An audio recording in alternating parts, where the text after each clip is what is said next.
Okay, today we're going to be talking about classifying rational and irrational numbers. Classification, that's a different math verb that we're not used to as of yet. Classifying just means stating that this number belongs in this category, a rational number, or in this category, an irrational number.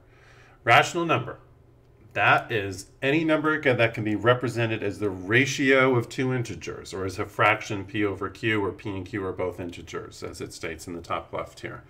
An irrational number is basically every number which is not that.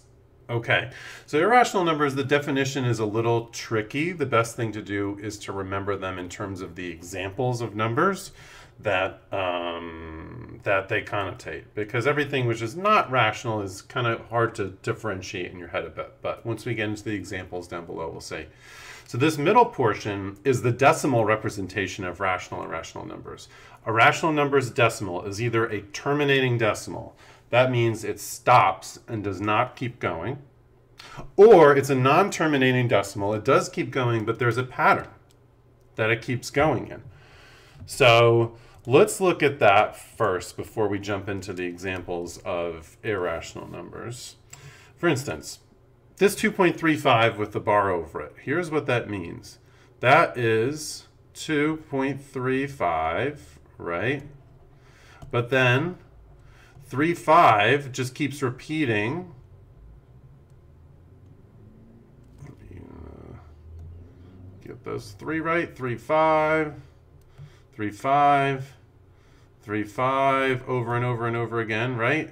So that 3.5 just keeps repeating over and over again. That's what that bar over it means. So this is a non-terminating decimal, but it repeats in a set pattern. That is still rational. For instance, 2 over 3, this example right here, that's 0.66666 repeating all the way off until infinity, but that's also rational. It's the ratio of two integers, 2 over 3. Okay, an irrational number is a non-terminating decimal that does not repeat in a set pattern. So examples are the number pi, which is a number that we use to represent the ratio of the circumference of a circle to its diameter. The number a down here, which is used to represent exponential growth. This repeating decimal here, it repeats, it's it does not repeat, right? And it's also non-terminating. 215,679. There's no pattern in there. It just keeps going on and on. That's what the ... implies, but there's no repeating pattern. The square root of 6. This is an important irrational number. Okay, any square root that does not simplify to a integer, or I should say a whole number, meaning the radicand, the number underneath the radical, is not itself a perfect square, that's an irrational number. So that's why the square root of 6, you can't simplify that into a whole number. That's an irrational number. It's a non-terminating decimal that does not repeat. But up here, the square root of 49, 49 is a number that's in the radicand of this radical. That is a perfect square, so that's equivalent to 7. Therefore, a rational number, the ratio of two integers, 7 over 1. All right, so let's classify some rational and irrational numbers here. Just starting at the top. Negative 3 over 5, that's obviously the ratio of two integers, either negative 3 to 5 or positive 3 to negative 5, for sure, rational. Square root of 49. So we already stated that that was 7, right? That's equivalent to 7. That's rational. 3.4, 5, 6, 7, 8, 1, 2, 3, 4, 5, 6, 7, 8, 6, 7, 7, 7, 8, 5. There's no repeating pattern in here. This is a non-terminating, non-repeating decimal, therefore irrational.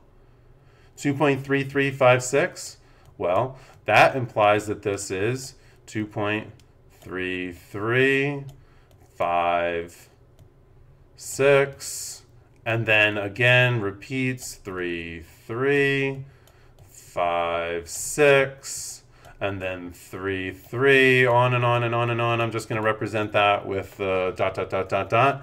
This is a rational number. It's a non-terminating decimal, but it does repeat in a discernible pattern. Rational. Square root of 30. This radicand 30 here is not a perfect square. Therefore, this square root of 30 is an irrational number. It simplifies if you put this in your calculator to a non-terminating, non-repeating decimal. Irrational. -3, or any integer you can put as -3/1, right? The ratio of two integers. Rational. Okay, so the thing I want to emphasize here is that what we're doing is classifying, saying, based upon the characteristics of a number, whether or not the number is rational or irrational. Good luck.